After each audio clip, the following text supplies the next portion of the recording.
Olá, eu sou o Victor Fontana, esse é o meu canal, ele pode ser um pouco seu também. Para isso, se inscreva nesse canal, fica feito o desafio, assista 3 vídeos e se você gostar, você se inscreve. Se você não gostar, sem compromisso nenhum.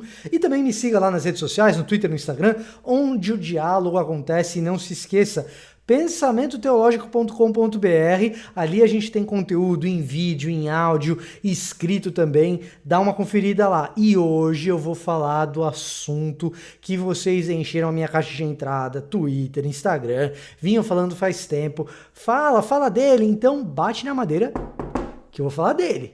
Vou falar de Lúcifer, brincadeira, não precisa bater na madeira não, a gente não é supersticioso aqui, então fica tranquilo, mas vamos falar dele sim. Lúcifer na cultura versus Lúcifer na Bíblia. Lúcifer na cultura versus Lúcifer na Bíblia, Vitor. Quer dizer que é diferente uma coisa da outra. Uai, se eu tô falando que tem dois é porque é diferente sim, uma coisa da outra, tá? Então eu vou começar pelo Lúcifer na cultura, porque eu já vou dizer de antemão para você que não adianta preparar os seus piquetes, as suas placas, invadir a Avenida Paulista para dizer que Lúcifer não é o diabo, você que já está mais ou menos ligado do que eu vou falar, não adianta, por quê? Porque na cultura ocidental Lúcifer é o diabo, sim, não adianta. Desde Dante Alighieri, quando ele escreveu a Divina Comédia, chamou ali o diabo de Lúcifer, estava decretado, pá de cal nas ideias de quem quisesse dizer o contrário.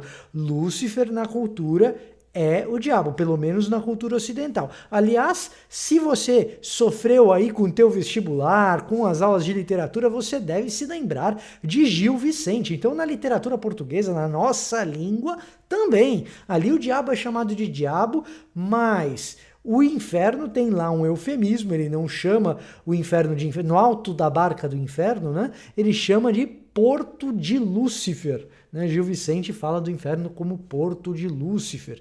Então, na cultura também tem até seriado, que é Lúcifer é o diabo, tal. Então, na cultura, pelo menos na nossa cultura ocidental, não há o que fazer. Lúcifer é o diabo, Mefistófeles, esse que aparece e desaparece, tem tanta coisa a respeito dele, tanta coisa produzida, tanto se diz a respeito do cramunhão, do capiroto, do pé de torneira, enfim, seja lá o nome que você quiser dar para esse indivíduo que tem gente que tem medo que mora embaixo da cama, então você não dorme no escuro, você pula da cama para ele não pegar seu tornozelo. Lúcifer na cultura é esse personagem maligno que você já conhece muito bem, muito provavelmente porque você faz parte da cultura, certo? Bom, e eu tô dizendo para você que esse Lúcifer da cultura, do Dante Alighieri, do Gil Vicente, entre outros, do seriado Lúcifer, não é exatamente o Lúcifer da Bíblia. E onde essa confusão começa? Muito bem, vamos lá. Essa confusão começa por causa de uma passagem bíblica, a principal delas, Ezequiel não. Pô, Vitor, você estava indo tão bem, ia fazer um negócio sem corte. Aí você me dá uma dessa. Isaías 14:12, onde aparece essa palavra Lúcifer aí. Mas peraí, Isaías não foi escrito em hebraico? Lúcifer não é hebraico, Lúcifer é latim. Pois é, a palavra que está em Isaías 14:12, no original hebraico, é Helel. Isso aí, Helel é a palavra que está lá no original. Jerônimo traduz isso como Lúcifer na Vulgata. O que é a Vulgata? Vulgata é a tradução da Bíblia, Antigo e Novo Testamento, para o latim. Mas Jerônimo não é o culpado dessa história ainda. Vamos responsabilizar os verdadeiros culpados? Vamos responsabilizar os verdadeiros culpados. Para você entender os verdadeiros culpados, eu vou te convidar a entender a história desse Helel, que é traduzido como Lúcifer por Jerônimo. Você já vai entender qual que é a ideia. Helel é a estrela da manhã, né? É o portador da alvorada, o portador da luz. É mais ou menos esse o sentido no original hebraico. E Jerônimo, quando traduz isso para Lúcifer, ele está fazendo uma tradução bastante razoável, porque no latim, Lúcifer é também isso, literalmente portador da luz. Tá? Literalmente portador da luz. Então, Veja que Jerônimo não está fazendo mau trabalho de tradução. O problema é pensar que Hillel é o diabo. E não é. E quem que são os responsáveis? Vamos responsabilizar a turma aqui, tá? Vamos responsabilizar a turma. Então, alguns responsáveis por dizer que Hillel é o diabo. Então, literatura intertestamentária, então você pega alguns apócrifos que vão trazer isso, especialmente literatura apocalíptica, e alguns pais da igreja vão tratar este texto de Isaías 14:12 e outros que não têm Lúcifer, como Ezequiel 28, por exemplo, que não são textos que no seu contexto original dizem respeito a Satanás, alguns pais da igreja vão tratar como se fossem. Né? Esse Isaías de 14:12, ainda que esses pais da igreja não chamem de Lúcifer, eles vão chamar Hillel mesmo de diabo, vão dizer que esse é Satanás, vão tirar essa passagem do contexto e dizer que essas passagens estão tratando, ou que essa passagem específica está tratando de Satanás. Então, Orígenes faz isso, não usa o termo Lúcifer, fala de Hillel, mas trata como Satanás. Parte da literatura intertestamentária faz isso também, Tertuliano, outro pai da igreja, faz isso também. Mas aí, quando a gente lê o texto no seu respectivo contexto, em português mesmo, olha só o que acontece, a gente vai descobrir que não é bem Satanás que está sendo retratado ali. Vem comigo aqui e vamos ler Isaías 14, e eu vou ler a partir do versículo 3. E aí você vai vir comigo aqui que você vai ver que é fácil esse negócio. Naquele dia, quando o Senhor der a seu povo descanso da tristeza, do medo e da terrível escuridão a que foram submetidos, está falando do exílio, tá? Período de domínio da Babilônia. Vocês zombarão do rei da Babilônia e dirão. Então, aqui é um contexto de zombaria, estão tripudiando em cima do rei da Babilônia. Quando vocês forem libertos do exílio de vocês no cativeiro da Babilônia, vocês vão gozar da cara desse rei que submeteu vocês a esses terríveis dias. E vocês vão dizer, homem poderoso foi destruído, acabou a sua insolência, a sua arrogância, o Senhor esmagou seu poder perverso e derrubou seu reino de maldade. Olha só como o rei da Babilônia, ele sofre com essa história, porque é a grande derrota dele. E aí a gente chega no 12 e diz assim, como você caiu dos céus, ó estrela brilhante, filho da alvorada, foi lançado à terra, você que destruía as nações, o rei da Babilônia, você que era tão poderoso. E aí tem uma metáfora, caiu dos céus aí não quer dizer caiu literalmente dos céus, mas era o rei da Babilônia que caiu de uma posição alta entre as nações, porque Babilônia era poderosíssima, né? E de lá dos céus ele cai e nós estamos tripudiando em cima desse rei que conhece a sua derrota. Porque o texto diz, literalmente, que esse é o rei da Babilônia, de quem o povo de Israel, uma vez liberto, vai tripudiar em cima. E curiosamente, isso é o mais legal, vocês vão tripudiar em cima desse rei usando a mitologia dele, usando a mitologia do próprio rei, porque na mitologia babilônica, Hillel é um homem poderoso que julga que é capaz de destronar os deuses e reinar sobre toda a terra. Então ele sobe ao monte dos deuses buscando destronar os deuses, e o que acontece com ele? Os deuses derrubam ele de lá de cima. E a referência aqui é clara a essa mitologia babilônica. Então vocês vão tripudiar tanto em cima desse rei da Babilônia, ele vai ser tão gozado da cara, esse rei da Babilônia, ele vai sofrer tanto com o jeito que vocês vão zombar dele, que vocês vão usar a própria mitologia do povo dele para tirar uma com a cara desse insolente, arrogante, perverso. Essa é a ideia do texto. E Hillel era esse herói que depois não é herói coisa nenhuma, um herói fracassado da mitologia babilônica, a quem o rei da Babilônia perverso vai ser associado pelo povo judeu que está debaixo do cativeiro babilônico.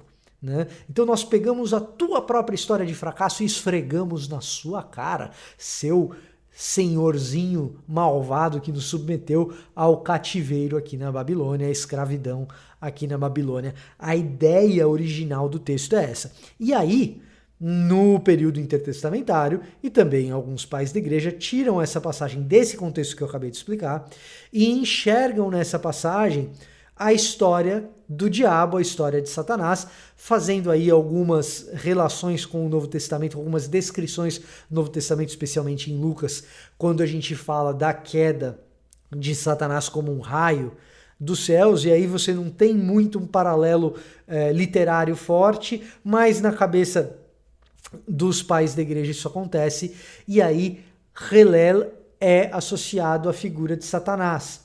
E aí, posteriormente, Jerônimo traduz Helel como Lúcifer, e a associação posterior, durante a Idade Média, é que Lúcifer, de Isaías 14:12, é Satanás, muito embora no seu contexto original isso não seja verdade. Ainda bem que a exegese, a história da recepção desses textos, a história da interpretação desses textos, corrige esses rumos. Então, por exemplo, João Calvino escreveu um comentário ao livro de Isaías. E no comentário de Isaías de Calvino, ele mesmo volta à ideia de que, não, peraí, gente, Lúcifer aqui, Helel no original hebraico, ou a estrela da manhã, se a gente quiser falar em português, embora Calvino não tenha feito um comentário em português, esse aqui não é o diabo. Essa é uma ideia equivocada. Então, já na Reforma, já em Calvino, você tem uma correção desse processo. Bom, qual que é o resumo dessa ópera toda? O resumo dessa ópera toda é o seguinte: através da história, você vai caminhando na história, e na teologia cristã nós encontramos diferentes ênfases. Em momentos históricos, a gente chega à conclusão que a teologia cristã produz determinados tipos de ênfases, determinados tipos de modas, determinados tipos de temas corriqueiros que se repetem. E ao longo da história da igreja vai sendo produzida com abusiva repetição a história detalhada de Satanás. Parece que em alguns momentos da igreja surge um grupo de pessoas que se apaixona pelo tema e pela figura de Satanás e acaba imprimindo a figura de Satanás e o diabo em textos nos quais eles não estão, em que pese a genialidade de Orígenes e a grande contribuição que Orígenes dá para a história do cristianismo e para a teologia cristã, e isso nunca deve deixar de ser enfatizado, em momentos, Orígenes e outros autores importantes para a história do cristianismo imprimem em textos bíblicos ideias que não estão originalmente lá, e essa é uma delas. Parece que existe uma ênfase muito grande na figura de Satanás, já no começo da igreja cristã e posteriormente na igreja da Idade Média, e isso ganha contornos muito enfáticos, especialmente com a chegada do dualismo na igreja. Então você tem, por exemplo, o bogomilismo e o cartarismo, que são até seitas separadas do cristianismo, em que Satanás ganha uma força enorme, inclusive usando desse expediente de Lúcifer em Isaías 14:12, num tipo de teologia em que Satanás tem força praticamente equiparada à força de Deus. O poder de Satanás é tão grande que existe uma guerra difícil de ser travada por parte de Deus. E Satanás, nesses contextos, acaba ganhando um poder enorme. E daí a gente começa a assistir, no desenrolar da Idade Média e chegando na Idade Moderna, uma figura de Lúcifer que é uma figura totalmente desproporcional, cheia de detalhes estes da sua história que a Bíblia não confere, que a Bíblia não dá. E a gente retira dessa cultura produzida a partir da Idade Média, avançando pela Idade Moderna e chegando até a Idade Contemporânea, dessa cultura a gente acaba extraindo elementos de detalhamento da história de Satanás, da história do diabo, que a Bíblia não dá esses detalhes, a Bíblia não fornece esses detalhes. E eu quero te dizer, meu amigo, se você é ocidental, você não escapa disso. Eu e você não escapamos do Lúcifer da cultura. O oriental pode até escapar, O oriental até pode escapar. Inclusive conheço história aí de menina chinesa que quando ocidentalizou o nome, ocidentalizou se chamando de Lúcifer sem saber que Lúcifer era o diabo. Agora, se você é cada coisa maluca, né? Se você é ocidental, não tem jeito de escapar. Você acaba carregando historicamente essa ideia de um Lúcifer nas costas. Então, uma batalha a gente já perdeu nessa história do Lúcifer da cultura, que é a seguinte: chamar o diabo de vários nomes é o que se faz, e Lúcifer é um nome pelo qual o diabo é referido. E essa briga eu não vou travar. Quem quiser chamar o diabo de Lúcifer, que chame o diabo de Lúcifer, como chamam de cramunhão, como chamam de capiroto, como chamam de coisa ruim, ou qualquer outro nome que você quiser dar. Diacho, como diz o Chico Bento, né? Qualquer nome que você quiser dar. Lúcifer é mais um deles. Agora, muito mais problemático do que chamar o diabo de Lúcifer é acreditar no Lúcifer da cultura. Acreditar nesse Lúcifer que tem um espaço enorme. Acreditar nesse Lúcifer que tem um poder tão grande que é quase parecido com o poder de Deus ou equiparado ao poder de Deus, tão poderoso que existe uma guerra muito difícil de ser travada que Deus está quase perdendo e que se você não entrar nela, Deus vai perder. Esse Lúcifer da cultura que muitas vezes a gente vê na própria igreja, esse Lúcifer da cultura tem que ser combatido. O nome de Lúcifer como diabo tanto faz como tanto fez. Agora, a gente assumir esse Lúcifer da cultura é com isso que eu me preocupo. Porque a gente traz para o nosso púlpito, a gente traz para a nossa teologia, a gente traz para o nosso discipulado, muitas vezes, esse Lúcifer. E a gente dá um espaço ao diabo que ele não merece. A gente precisa colocar o diabo no seu devido lugar, que é o lugar onde a Bíblia o coloca, que é o seguinte: o camarada existe, ele é perigoso, tem que tomar cuidado com ele, mas ele é periférico. E trate-o como periférico. Não vamos falar muito dele, a gente tem que falar muito de Deus. A gente dá espaço para Lúcifer no culto, a gente dá espaço para Lúcifer no nosso discipulado, do jeito que a gente ensina a Bíblia, e não é essa a ideia. O diabo é periférico. Cuidado com o Lúcifer da cultura, porque quando a gente dá espaço demais para o diabo, sabe o que acontece? A gente dá espaço para o diabo. Me parece que é coisa de quem precisa do diabo na teologia.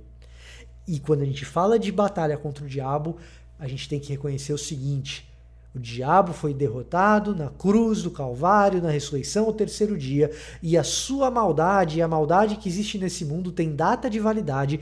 Essa data de validade acontece na parousia, quando vem a segunda vinda de Cristo, e na segunda vinda de Cristo o mal é destruído de uma vez por todas. Esse mal que foi derrotado na cruz do Calvário e na ressurreição ao terceiro dia, na Páscoa que a gente celebra, no Evangelho que a gente proclama. Não há força dos portões do inferno, não há força diabólica que resista ao poder para a salvação que o Evangelho carrega, o Evangelho do nosso Senhor Jesus Cristo. Não há resistência das hostes satânicas que resista contra o nome do nosso Senhor Jesus Cristo. E é aí que o diabo tem que ficar esmagado sob os pés do Senhor Jesus Cristo vitorioso. Tá bom? Então, não se deixe enganar pelo Lúcifer da cultura, porque isso a Bíblia diz que o diabo é. Enganador. Gostou do vídeo que você acabou de assistir? Então vai em pensamentoteologico.com.br, porque lá você encontra outros vídeos como esse, além de áudios, livros e até cursos que vão te capacitar na área teológica. E não se esqueça de deixar o seu like nesse vídeo, porque é isso que faz com que o YouTube identifique que você gosta desses vídeos e vai te mostrar mais vídeos ainda como esse. E se inscreva nesse canal, faça parte desta comunidade de gente que quer crescer espiritualmente e no conhecimento da palavra e da teologia, tá certo? Então eu vou ficando por aqui e até a próxima.